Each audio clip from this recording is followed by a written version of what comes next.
Wuthering Heights by Emily Brontë, Chapter 20.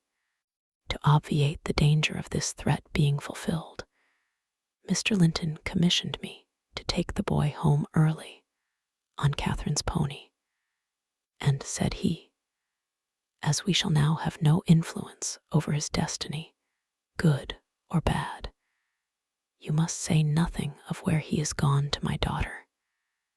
She cannot associate with him hereafter, and it is better for her to remain in ignorance of his proximity, lest she should be restless and anxious to visit the heights. Merely tell her his father sent for him suddenly, and he has been obliged to leave us. Linton was very reluctant to be roused from his bed at 5 o'clock, and astonished to be informed that he must prepare for further traveling. But I softened off the matter by stating that he was going to spend some time with his father, Mr. Heathcliff, who wished to see him so much. He did not like to defer the pleasure till he should recover from his late journey. "My father," he cried in strange perplexity. "Mamma never told me I had a father. Where does he live? I'd rather stay with Uncle." "He lives a little distance from the Grange," I replied, "just beyond those hills. Not so far, but you may walk over here when you get hearty. And you should be glad to go home and to see him. You must try to love him as you did your mother, and then he will love you." "But why have I not heard of him before?" asked Linton. "Why didn't Mamma and he live together, as other people do?" "He had business to keep him in the north," I answered, "and your mother's health required her to reside in the south." "And why didn't Mamma speak to me about him?" persevered the child. "She often talked of Uncle, and I learnt to love him long ago." "How am I to love Papa? I don't know him." "Oh, all children love their parents," I said. "Your mother, perhaps, thought you would want to be with him if she mentioned him often to you. Let us make haste. An early ride on such a beautiful morning is much preferable to an hour's more sleep." "Is she to go with us?" he demanded. "The little girl I saw yesterday." "Not now," replied I. "Is Uncle?" he continued. "No, I shall be your companion there," I said. Linton sank back on his pillow and fell into a brown study. "I won't go without Uncle," he cried at length. "I can't tell where you mean to take me." I attempted to persuade him of the naughtiness of showing reluctance to meet his father. Still, he obstinately resisted any progress towards dressing, and I had to call for my master's assistance in coaxing him out of bed. The poor thing was finally got off, with several delusive assurances that his absence should be short, that Mr. Edgar and Kathy would visit him, and other promises, equally ill-founded, which I invented and reiterated at intervals throughout the way. The pure heather-scented air, the bright sunshine, and the gentle canter of Minnie relieved his despondency after a while. He began to put questions concerning his new home and its inhabitants with greater interest and liveliness. "Is Wuthering Heights as pleasant a place as Thrushcross Grange?" he inquired, turning to take a last glance into the valley, whence a light mist mounted and formed a fleecy cloud on the skirts of the blue. "It is not so buried in trees," I replied, "and it is not quite so large, but you can see the country beautifully all round, and the air is healthier for you fresher and drier. You will, perhaps, think the building old and dark at first, though it is a respectable house, the next best in the neighborhood. And you will have such nice rambles on the moors. Harriet and Earnshaw, that is, Miss Cathy's other cousin, and so yours in a manner will show you all the sweetest spots. And you can bring a book in fine weather, and make a green hollow your study. And now and then, your uncle may join you in a walk. He does, frequently, walk out on the hills. And what is my father like? He asked. Is he as young and handsome as uncle? He's as young, said I, but he has black hair and eyes and looks sterner, and he is taller and bigger altogether. He'll not seem to you so gentle and kind at first, perhaps, because it is not his way. Still, mind you, be frank and cordial with him, and naturally he'll be fonder of you than any uncle, for you are his own. Black hair and eyes, mused Linton. I can't fancy him. Then I am not like him, am I? Not much, I answered. Not a morsel, I thought, surveying with regret the white complexion and slim frame of my companion, and his large languid eyes, his mother's eyes, save that, unless a morbid touchiness kindled them a moment, they had not a vestige of her sparkling spirit. How strange that he should never come to see Mamma and me, he murmured. Has he ever seen me? If he has, I must have been a baby. I remember not a single thing about him. Why, Master Linton, said I, 300 miles is a great distance, and 10 years seem very different in length to a grown-up person compared with what they do to you. It is probable Mr. Heathcliff proposed going from summer to summer, but never found a convenient opportunity, and now it is too late. Don't trouble him with questions on the subject.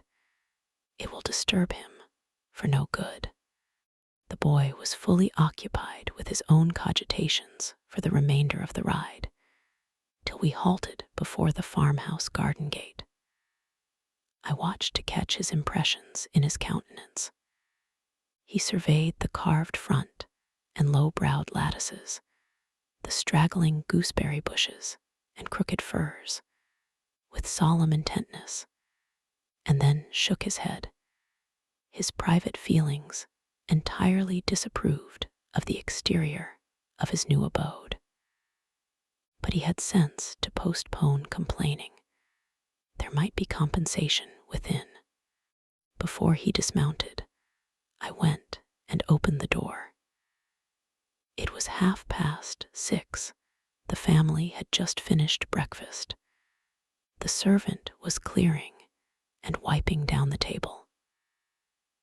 Joseph stood by his master's chair telling some tale concerning a lame horse, and Harriton was preparing for the hayfield. Hallo, Nelly, said Mr. Heathcliff, when he saw me. I feared I should have to come down and fetch my property myself. You've brought it, have you?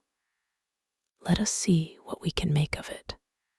He got up and strode to the door.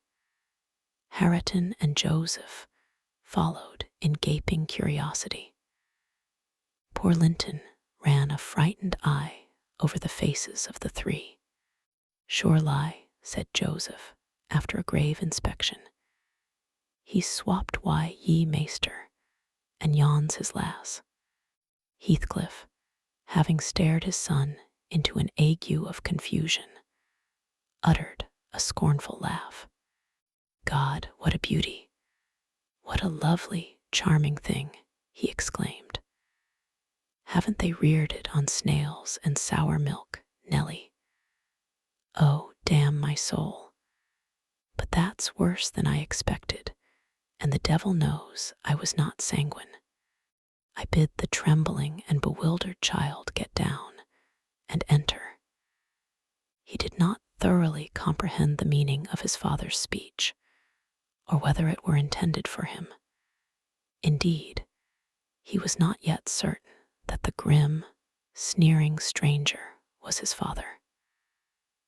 But he clung to me with growing trepidation, and on Mr. Heathcliff's taking a seat and bidding him come hither, he hid his face on my shoulder and wept.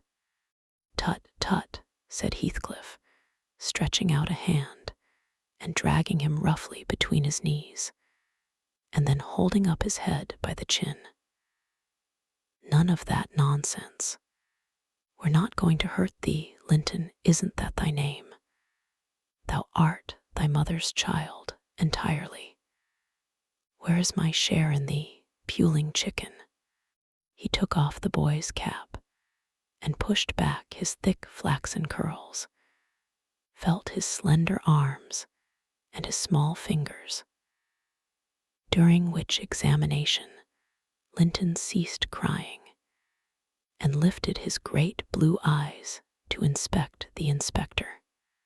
"Do you know me?" asked Heathcliff, having satisfied himself that the limbs were all equally frail and feeble. "No," said Linton, with a gaze of vacant fear. "You've heard of me, I dare say." "No," he replied again. "No, what a shame of your mother, never to waken your filial regard for me.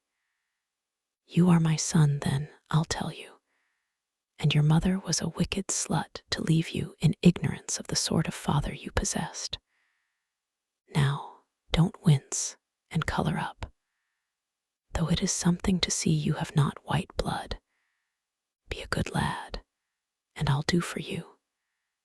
Nellie, if you be tired you may sit down, if not, get home again. I guess you'll report what you hear, and see to the cipher at the Grange. And this thing won't be settled while you linger about it."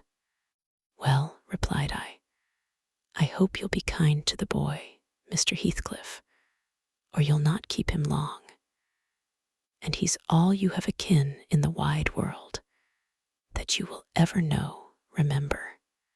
"I'll be very kind to him, you needn't fear," he said, laughing. "Only nobody else must be kind to him. I'm jealous of monopolizing his affection. And to begin my kindness, Joseph, bring the lad some breakfast. Hareton, you infernal calf, begone to your work.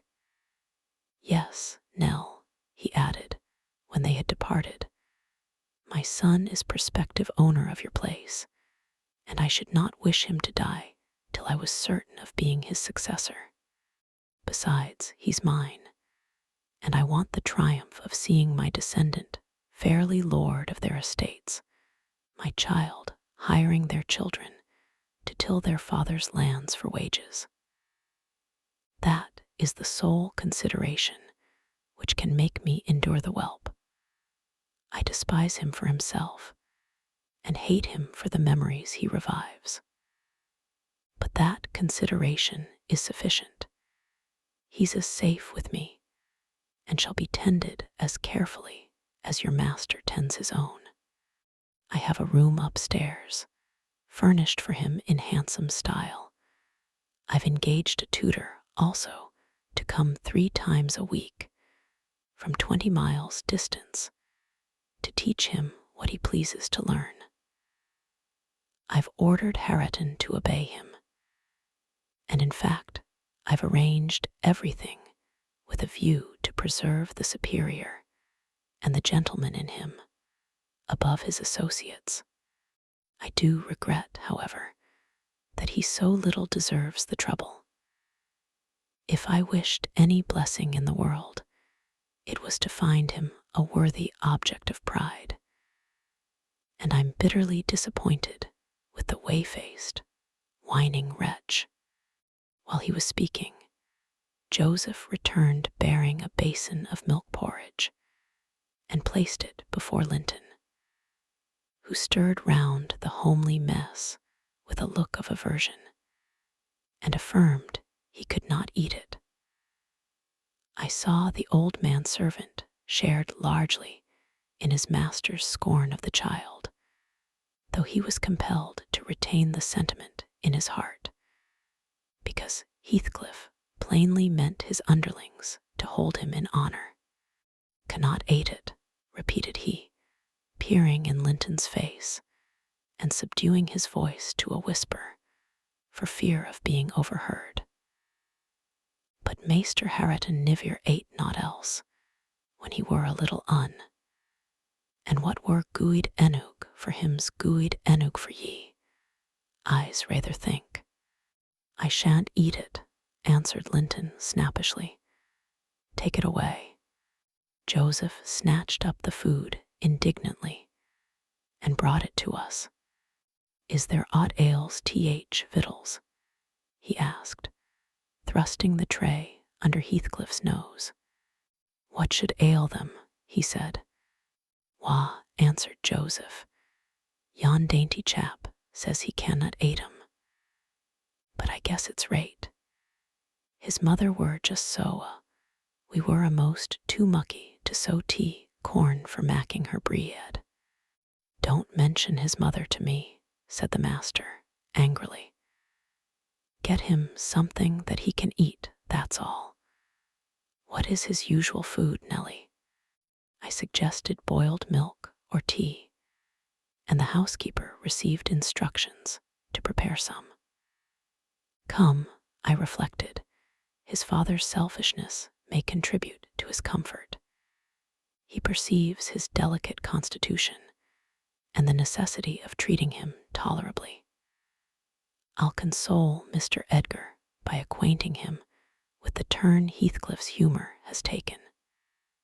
Having no excuse for lingering longer, I slipped out, while Linton was engaged in timidly rebuffing the advances of a friendly sheepdog. But he was too much on the alert to be cheated. As I closed the door, I heard a cry and a frantic repetition of the words, "Don't leave me, I'll not stay here. I'll not stay here." Then the latch was raised and fell. They did not suffer him to come forth. I mounted Minnie and urged her to a trot, and so my brief guardianship ended.